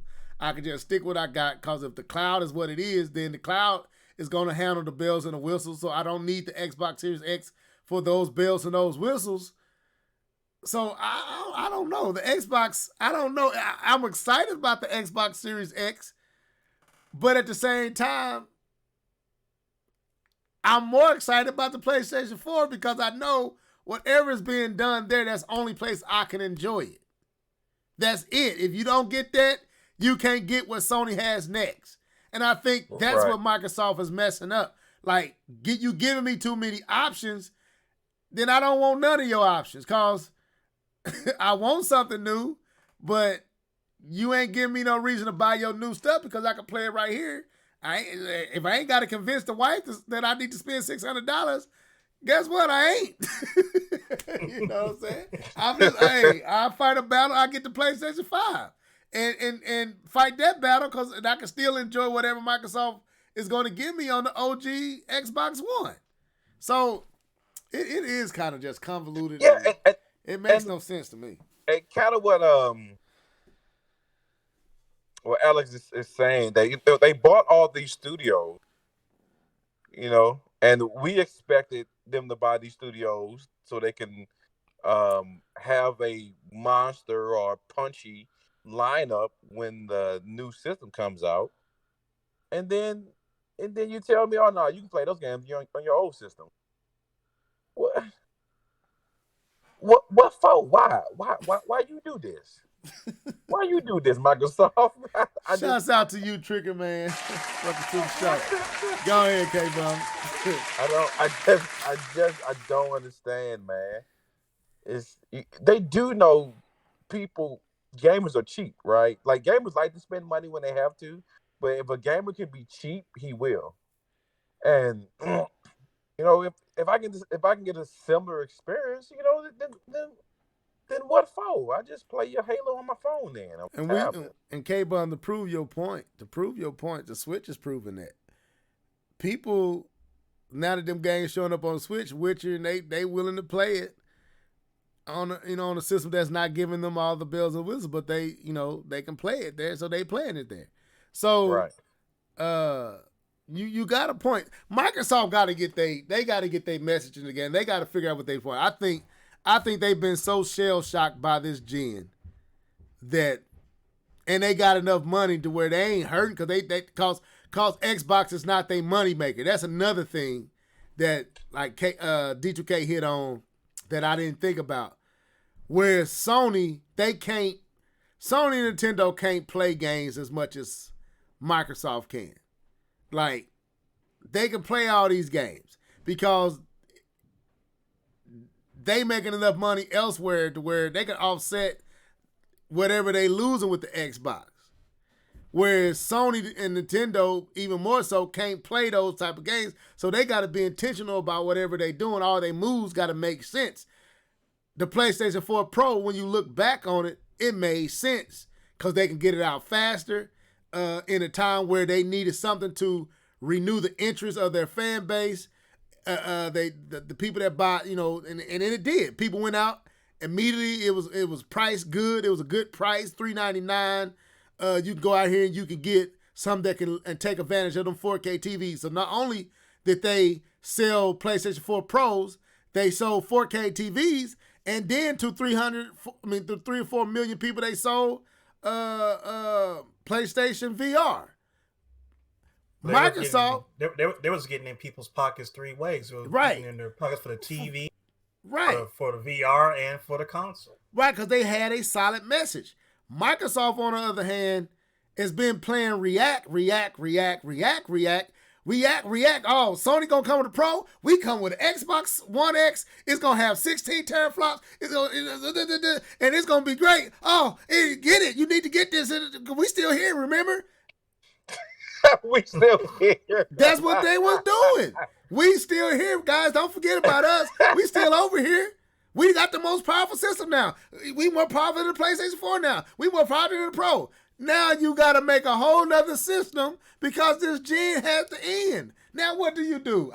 Man, we just spent all this money on this new system just to put it out to make another new system. Like, it reminds me of Sega.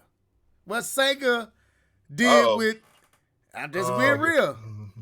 It reminds me. With the 32, it reminds me of the Saturn with the CDs. The Saturn. The Xbox Saturn, One X is the Saturn. It came out of nowhere between the 3D. What was that? That's that 3DX or whatever, 32X or whatever. 32. The 32X.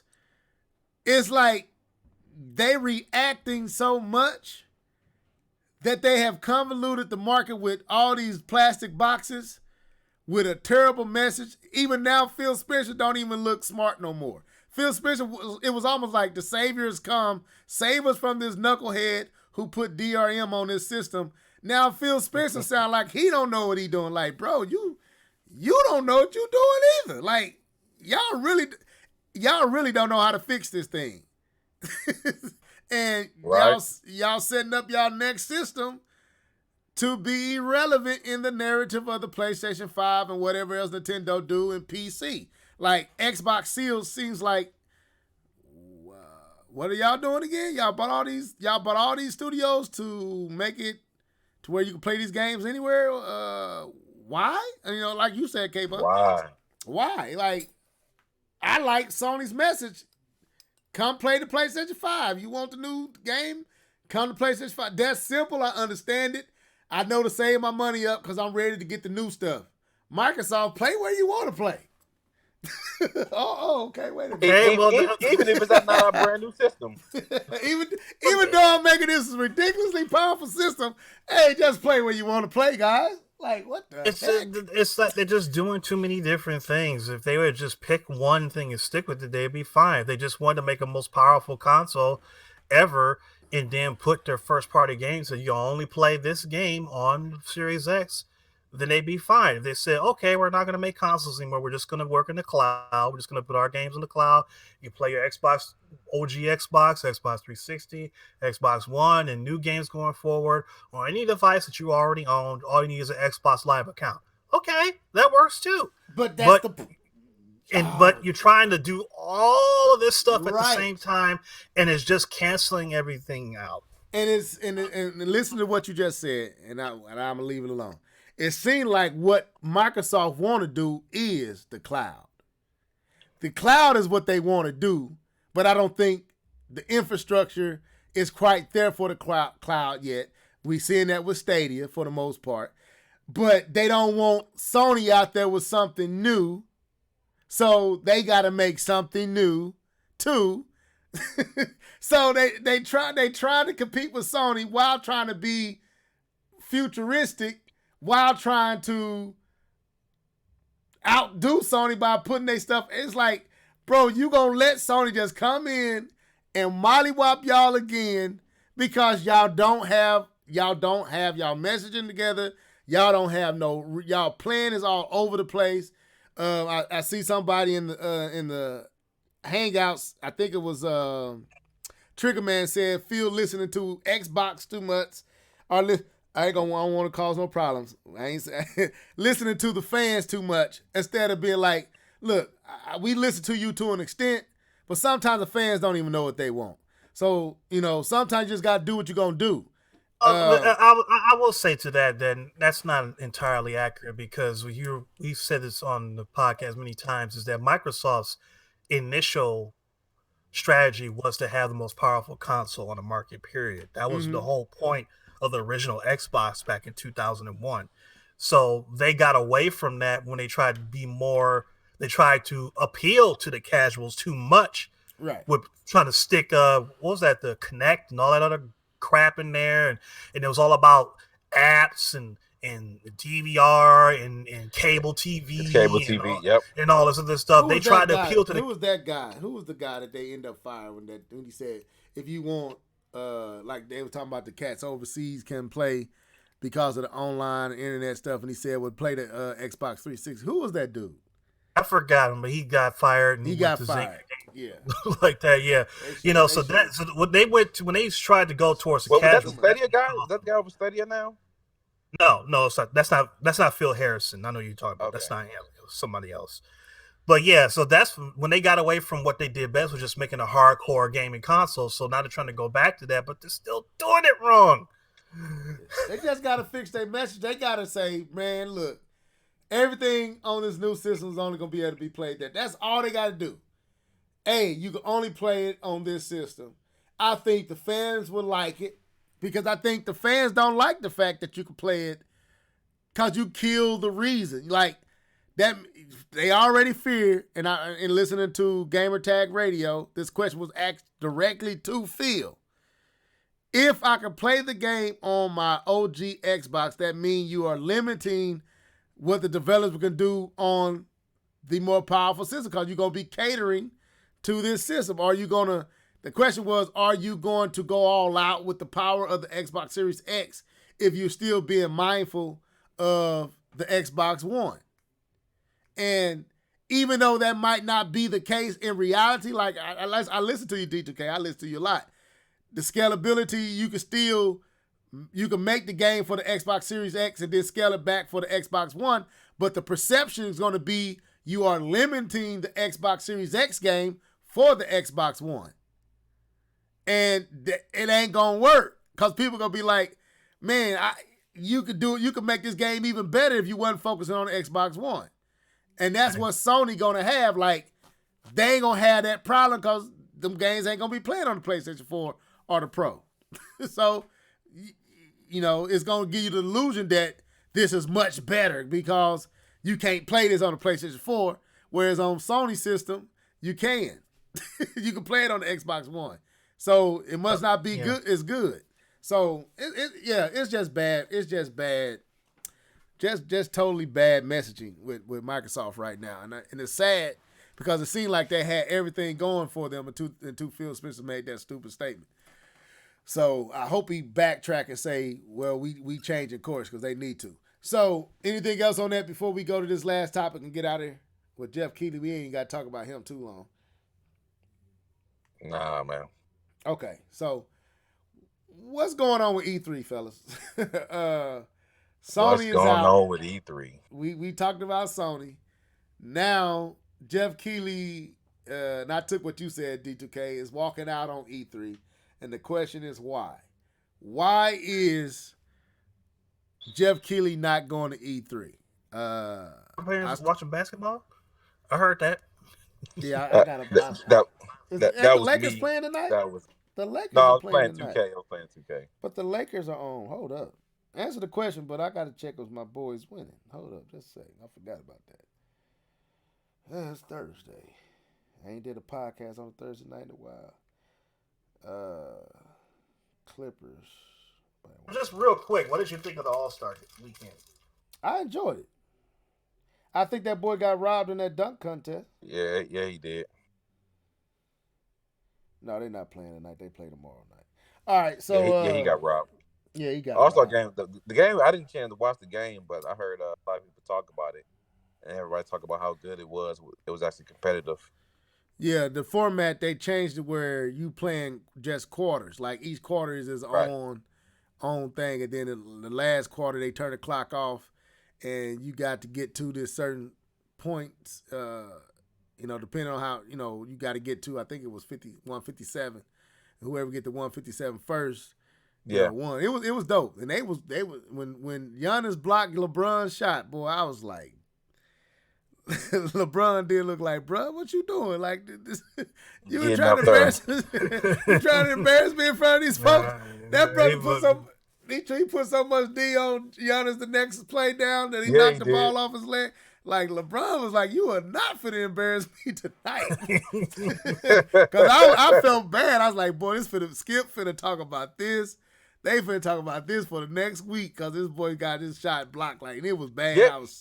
I was so hurt, and then he came back and he redeemed himself. It was talking more about Giannis not showing up in the fourth quarter than it was about that. Yeah, because LeBron redeemed himself. D2K, just imagine if that was that shot, if LeBron didn't come back and D Giannis up the next play to do what he did, all LeBron would have been torched for the next week and a half. Like, he washed up, he old, his age starting to show. But I thought it was good though. I thought it was real good. But why is Jeff Keighley not going to E3? What's going on with E3? Real quick. Go ahead, K-Ball. No, I was just gonna say, man, E3 is going the trend that we've kind of been saying for a while now. When they first started to let the people in. Just the regular attendees, regular people to come in as attendees instead of just the media as it used to. We'd already said something about that E3 was already making its way. It was on its way down. And then when we saw more and more, then we saw some studios first, Nintendo, and then the likes of EA, and then Sony last year. When we saw them start to remove themselves from it, then we again kind of said, E3 is on its way down, and this is just a continuation of what we've already talked about, what we already kind of knew, and the fact that Jeff Keighley is not being there, and I know people like to throw shade on Jeff and hate on him all the time, but he has been for the mainstream kind of the face of gaming per se, and the fact that he's not showing up, to me. Even though it's just one guy, but it does kind of speaks volumes of the continuation of the downfall of E3. Okay. Yeah. Okay. D2K. I think we got a little bit more context about what's exactly that's been going on behind the scenes, which has been at the root of this oasis, or this exodus, I should say, from E3. And it seems like that, I don't know who's at the top or who makes the decisions for E3, but it seems like that they're trying to make it more like San Diego Comic-Con, where it's more of a fan experience where you have celebrities and you have games, and you have panels, and more like a fan experience rather than an actual conference where people are showing off their new products to the press so they can come and tell us. Because what we've been saying for a while is that we don't really need the press to do that anymore because of the explosion of social media and how the internet is, and if something happens anywhere in the world, we know about it within seconds. So we don't really need them to do that anymore. But at the same time, E3 is like, well, we just want to make this more like almost like a comic convention type thing, but with games. Right. And the developers are like, well, that doesn't really do us much good necessarily. I mean, that's not what we really invest all this money coming out here for, because this is not cheap, getting space out here. And I'm not sure if this is true, but I heard that Microsoft is not going to be on the show floor at E3 this year. They have their own venue. Yeah, I thought they did that last year too. Yeah, they're going to be near, but not on the show floor anymore. And now with Jeff Keighley, his ideas of what he would want to do with E3 is make it more interactive for people who are not there on the show floor. Basically, when a company, and I think Nintendo already started doing this to a certain extent, where they would say that this game is available right now and you can go download it right in the middle of the Nintendo Direct. Or go to Best Buy and play it there. Like that. Right. Kiosks, yeah. Right. Where people at home will be able to play games that are on the show floor while E3 is going on, and make it more interactive for people who can't be there. Okay. That's the direction that he thought that E3 should go, and a lot of other people as well. There's somebody else that said that they're thinking about walking away. I forgot who it was. But I think that would be kind of dope if they made it like where, the new game came out and we're playing the same demos that they're playing, so nobody's missing out or anything, because there's no reason to make it secretive, because like I said, everybody knows about it anyway. So just let everybody be able a chance to download it from some website, whether it's through Steam, whether it's through their own websites or whatever, and let us play the games they have available at home and make it more inclusive that way. Well, and I'm listening to what Alex is saying. Alex said basically Jeff Keighley ain't there because Sony isn't there and Kojima ain't there. So Alex, stop, man. Stop messing with us. But going back to what D2K said, I remember all of us here was saying, and I think we was even back when Shaw was yep. actively on the cast, that Nintendo was doing those where you get a chance to play. They did this with Mario Tennis. They did this with ARMS. They did this with a few other titles where they give you access to the game for like a 2-day period to try it out like a beta.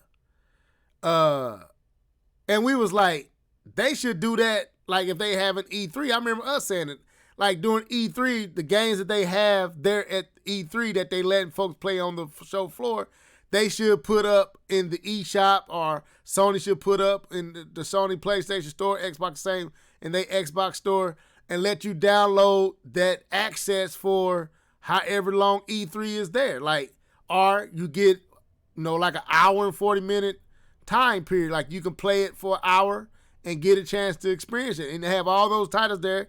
And maybe you only get a chance to play it one, 2, 3 times. Once you play it your third time, then it erases. And you can't play no more. And like that would be dope. I think if Jeff Keighley is actually pushing for something like that, that would be, to me, that would be genius to do. because now the people in the home can actually share in the moment. They ain't got to go through YouTube looking for folks playing the game. They can play it themselves and actually be experiencing it in real time with the people that's actually there. That would be dope. So, yeah. That would work, but that would work brilliantly for Google in terms of Google Stadia, being able to play games through YouTube, which is what they're. But so, okay, I thought you had stopped talking, but go ahead. You still talk? You still going? No, I'm just saying that's what they wanted to do. You'd be able to watch a YouTube video of a game and then click it and play the game. Yeah, exactly. Right. So I guess it signs something behind the scenes is going on with E3, and I guess you hit on the D2K that they're literally changing the format to, if they trying to go to a Comic-Con, a PAX or something like that type of setting, I guess it really doesn't serve the purpose that E3 once served for all the, this was when the people come to kind of buy into the vision and, sell their ideas to, I guess, the GameStops and all these different places. I really don't know what the original format of E3 was. I know it was for a different audience than we just got a chance to peer in. But if they trying to go to a full fan-based format, yeah, I guess that ain't as attractive to these companies. So I don't know. And there's other, I guess it's a waste of time and money. I mean, the name of the event is the Electronic Entertainment Expo. So it's about basically showing off your new electronic devices. So it's like a game and CES. Yeah, exactly. Okay. That's pretty much what it is. And they got away from that and became more of a fan event. And now developers are saying, well, it just costs too much money to be out here doing this purpose. I can do this elsewhere. I don't need to come here to do. With the big three, Microsoft, Sony, and Nintendo, they definitely don't need to be there to do this, because after Nintendo Direct, Sony's doing the State of Play, and Microsoft can do the same thing whenever they get ready. Right. Third parties are going to be doing their own stuff like that too, more regularly. And I just think with Directs, the Nintendo Direct, and now Sony with a State of Play, I think they just and I think Nintendo had already proved it, and Sony just saw the winning formula and incorporated it into their strategy. Going straight to the fan on YouTube through a video stream, it don't cost you hardly pretty much nothing, and you getting the same effect. You didn't have to set up no stage. You didn't have to practice talking. You didn't have to bring a whole bunch of systems, because most of the people, because you're going to go to PAX, you can go to all these other places, and y'all can do that there. You don't have to do that at E3. That was just a part of E3. The main stuff was the stages. But now that I can go straight to my fan base and give them uninterrupted, very well scripted, already pre-prepared stream, why am I coming here again and paying you all this money for this stage where I got millions upon millions watching live at the same time? Like, right? I think E3 is a dinosaur idea.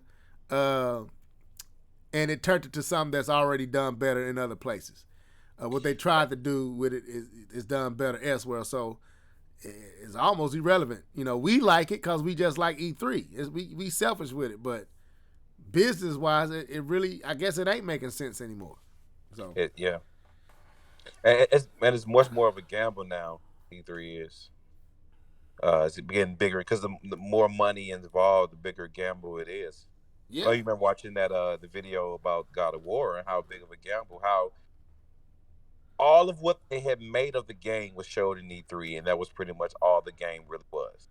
And if the people booed, the people have rejected it, that could have killed all the momentum that they had up to that point. Exactly, but they spent all their resources on building a demo for E3. Right. That was God of War. The demo you saw at E3, that was it. That was God of War. That's all they had at that point. That's all they had. And that's all they had. And that kind of stuff is getting expensive, man. Right. To do stuff like that. And the thing is too, they can't control the narrative That's what I just finna say. As well, because when they have the media, they can control the narrative. Right, But when when they you have have- it to themselves. Yeah, Because look at what Sony did to Microsoft. That was at E3. Right. Microsoft came out, announced their stuff, and Sony came right behind them and announced that they ain't gonna do them like, and we gonna be this much cheaper. And that literally ruined the Xbox for that generation. All on that E3 stage. Or you can even take it back a step further and go back to E3 2010, where Sony's on stage talking about 3D's the future, and 3D on the PlayStation 3, and then the troll comes out on the stage, and Reggie just he's like, yeah, you heard some other people up here talk about some 3D and all that junk, but asses don't, man. Dang. So with them glasses, though, wouldn't it be cool if you could do 3D without glasses? And then it just killed the entire everything from Sony, which is all them one TVs, comment. everything, the TV set up for all that stuff got killed in that one statement. That's true.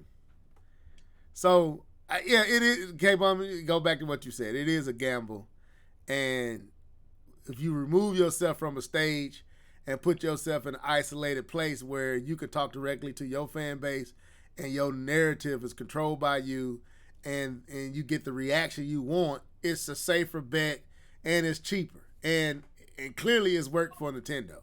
And it's starting, because Sony's starting to get their state of plays up to par, so it's starting to work for them too. And they like, forget E3. Forget y'all. Because last year y'all got mad when we took y'all out here to this place and had we all dumped on Sunday when they had Uncharted, not Uncharted, but what is the name of that game? Last of Us 2. Last of Us, and they had that whole thing. the little chat they had. Yeah, it was whack.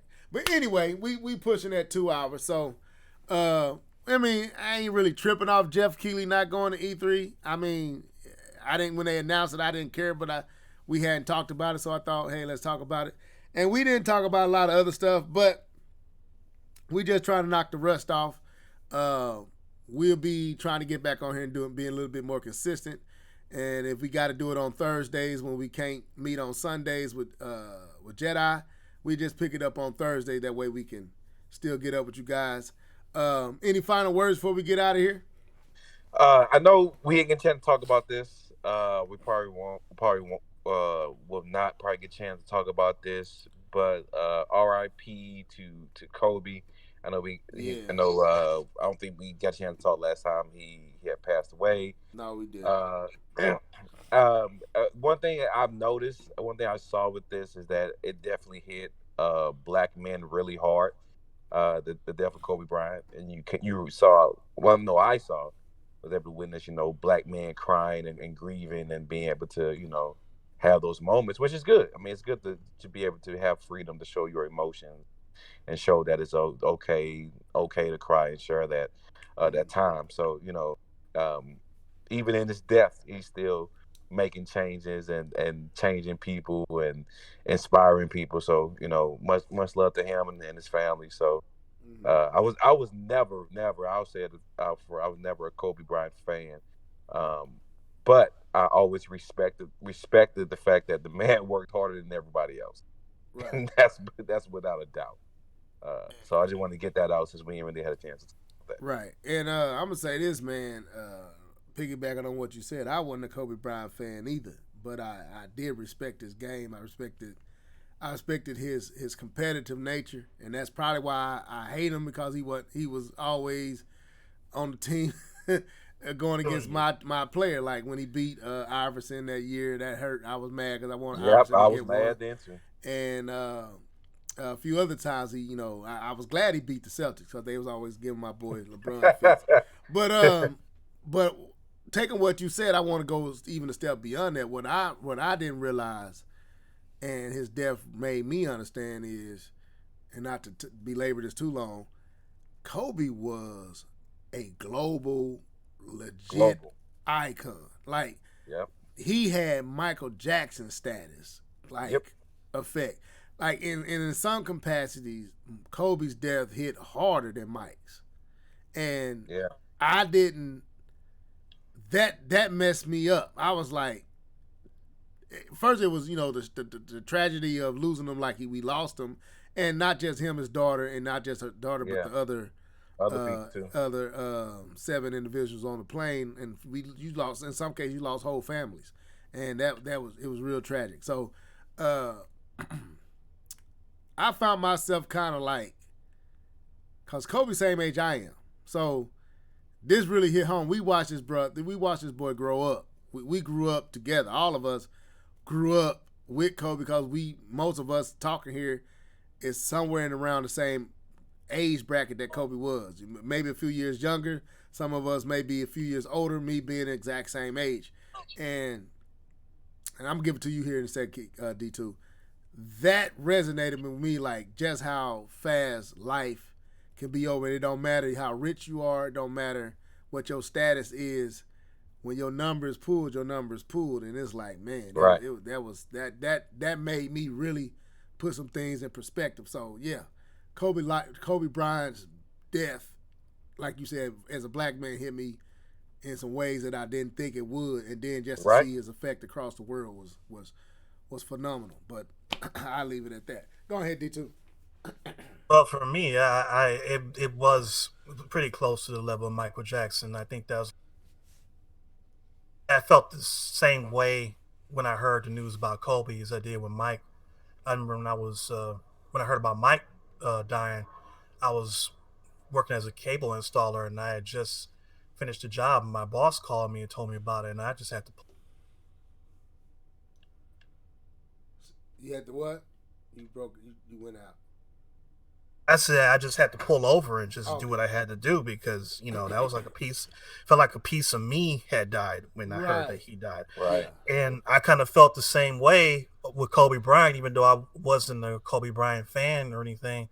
But it was just like, it was that same level. Somebody that well-known and that iconic that touched so many people. There's so many people.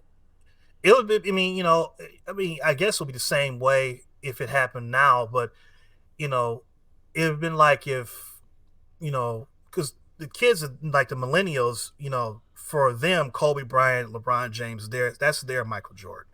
Right. If Michael Jordan had passed like around 2000 or something like that, it would probably have the same effect on us that it did on the young kids of today.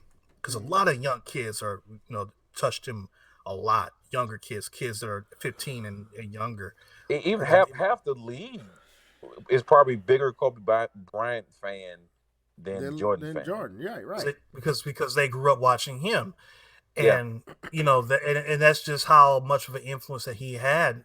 And it's a big hole. This has been a bad year, boy. I mean, you lost Kobe Bryant, lost David Stearns, you lost. The Rock's father passed away, Rocky Johnson. That's true. 2 days ago, we lost Jeanette Dubois, played Walona on Good Times. It's just been a lot of people checking out. So it's just, life is short. And, we have to make the best that you can every single day. Every single day. Did y'all know she sung the intro to the Jeffersons? I didn't learn that until later on in life that she sung and wrote that. Co-wrote I just found that out song. today. That she wrote that and sung it. I was like, wow. Yeah, man. Yeah, this year started off very interesting. 2020. I was leaving church. We had just let out. When and I had to go. We was going to do a baptism, and when I walked out from what I was doing, I don't know if my son told me or no, K-Bum, you text me, and you was like, bro, you hit us all in the hangout. Yeah, that's right. You said, bro, did y'all hear that Kobe? Did y'all hear anything about Kobe? Or man, they saying Kobe, Kobe gone, and I hit you back. Man, I was like, man, that's probably fake. I don't believe that. And then, of course, I get on my investigation and I go to Twitter and I'm going to like ESPN. I'm going to Skip Bayless, I'm going to Shannon. So when Skip Bayless hadn't responded to it, Stephen A hadn't said nothing because I followed him on Twitter. But when I got to Shannon Sharp, because I follow him, he was like, Kobe, no. And that's when I knew, wow, this is. And I hit you back. I was like, man, yeah, I think it is. And then I was like, what happened? Then when they said what happened, I was devastated, man. Like, when we got to the second church service, bro, this is just how impactful Kobe is. Kobe had, like, the church was, like, in shock. Like, some of the pastors I was with literally was like, pray for the Bryants in the stage. Like, right. Most folks wouldn't have done that. Like, hey, that's messed up. And we kept going. But no, we literally took our time to send up prayer for the Bryant family. Like, that's how iconic he is. That's how much impact he has had on the world. And it's like, it literally, like, the world stopped. Like, literally. Yeah. It stopped. So, I mean, man. And then what, and I'll leave it at this, what Tracy McGrady said was profound to me when he said Kobe desire was to die young. And to be,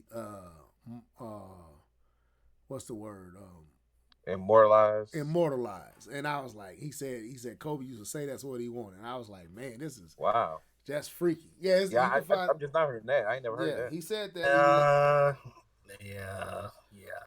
He said, it sounds crazy, but he said it in the interview. He said Kobe used to say that, like when they would talk and all that stuff. He said that's what he wanted, and I don't think he wanted it now. Like that was young Kobe talk. He said that was young Kobe, but he said he used to talk like that. But I don't think that was before he had a family. That's before he had kids. So I'm pretty sure, and I heard people say stuff like that, but now that they older in life and moved on, they probably don't think nothing like that. So I'm pretty sure Kobe, if that is true, let me put it like that, that I doubt Kobe was thinking like that at the time that he did leave, but right. That was interesting to me. So yeah, very. I just was sharing that.